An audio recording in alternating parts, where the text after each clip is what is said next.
Nationals hosting the Brewers, and the Brewers are minus 153 on the money line. The Nationals are plus 129. Over under 8.5 runs. The Brewers laying a run and a half on the run line are plus 110, meaning if you bet them that way, they must win by 2.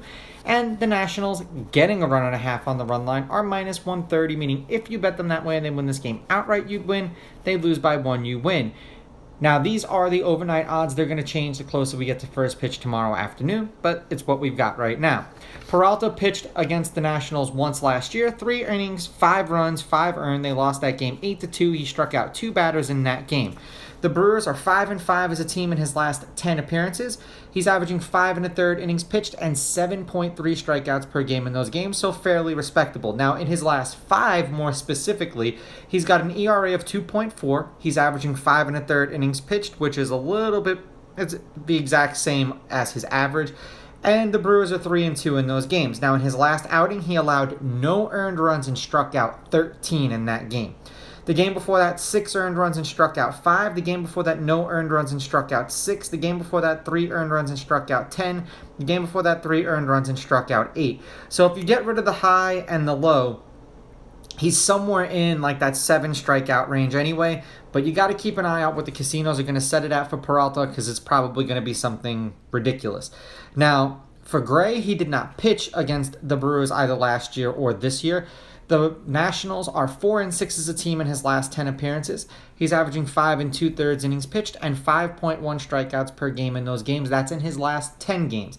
In his last 5 games, they are 2-3. He has a 1.8 ERA, and he's averaging 5 2/3 innings pitched. So essentially, he's going just as deep in these games as Peralta is.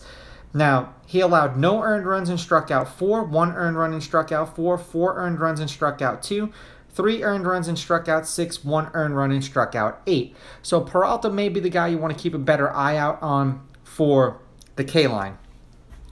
Head-to-head, the home team is 7-3. These teams are 5-5 against each other in their last 10. The favorite is 5-5 on the money line. The favorite or the underdog getting or laying runs is 5-5. When the favorite wins, they win by 2. When the underdog wins, they've been winning by 2 or more. There have been no one-run games in their last 10 meetings. The under has hit in their last 2 games. The over-under is 5-5 in their last 10, and the over-under at 8.5 runs, also 5-5.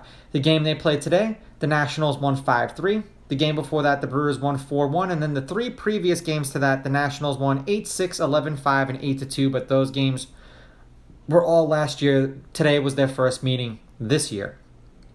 The Brewers are 3-7 in their last 10. They're on a 4-game losing streak, getting swept by the Braves 10-7, 11-5, and 8-6, and then losing today to the Nationals 5-3. For the Nationals, when it decides it wants to load, they are 2-2 in their last 4 and 6-4 in their last 10. Losing to the Mets 5-1, beating the Mets 11-6, losing to the Mets 5-2, and then beating the Brewers today 5-3. The Nationals have been one of these sneaky teams this year where they perform against the teams you don't expect them to. And with Gray pitching as well as he has been, I imagine that if Peralta's on, both of these pitchers are probably going to be in a low-scoring game. I'm going to take the Nationals with the money line. I'm going to take the Nationals getting the runs, and I'm going to go under solely because Gray has a 1.8 ERA, and that's still lower than what Peralta's going with, and we got a home dog here, so let's roll with it. These are just my picks. If you disagree, please go with your gut, and please bet responsibly.